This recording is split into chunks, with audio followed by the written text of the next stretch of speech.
ఎడారిలో సెలయేర్లు డిసెంబరు 6. నేను త్వరగా వచ్చుచున్నాను. ఎవడునూ నీ కిరీటమును అపహరింపకుండునట్లు నీకు కలిగిన దానిని గట్టిగా పట్టుకొనుము.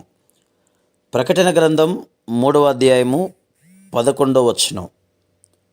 జార్జ్ ముల్లర్ ఈ సాక్ష్యాన్ని ఇస్తున్నాడు. 1829లో నా హృదయానికి యేసు ప్రభు వ్యక్తిగతమైన రాకడ గురించి బయలుపరిచాడు దేవుడు. ప్రపంచం అంతా మారాలని నేను ఎదురుచూస్తూ కూర్చోవడం చాలా పొరపాటని తెలియజేశాడు. ఇది నా హృదయంలో గొప్ప మార్పును తెచ్చింది. నా హృదయపు లోతుల్లో నుండి నశించిపోతున్న పాపుల కోసం ఓ గొప్ప ఆవేదన బయలుదేరింది. సైతాను అధీనంలో చిక్కి నిద్రపోతున్న ప్రపంచాన్ని చూశాను.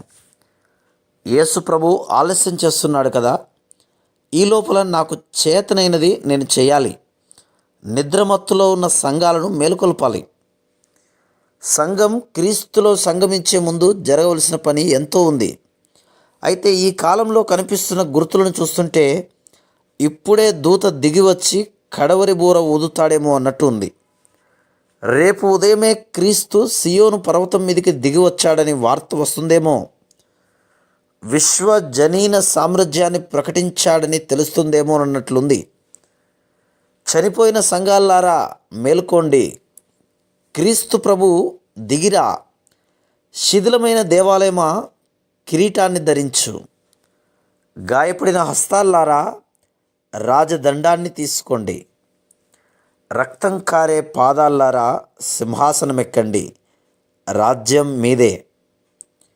రోజు పనంతా ముగిసిన సాయంత్రపు వేళ సంధ్యకాంతిలో కుంగిపోతున్న సూర్యుణ్ణి, సంద్రం మీద వింత రంగుల్ని సంభ్రమంగా చూసేవేళ, గంటలు ప్రశాంతంగా గడిచిపోయి నా తలపులు నీ మది నిండిన వేళ, పిల్లగాలి గలగల వీధిలో నడిచిపోతున్న వేళ, ఈ నిశ్శబ్ద స్తబ్దతలో నా అడుగుల సవ్వడి వస్తుందేమో.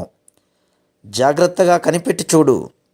నింగి మీది తొలి చుక్క తొంగి చూసిన వేళ, దూరపు మసక మబ్బుల్లాగా ద్వారం బయట వెలుగు సమసిపోయే వేళ, తలుపు తెరిచి ఉంచు.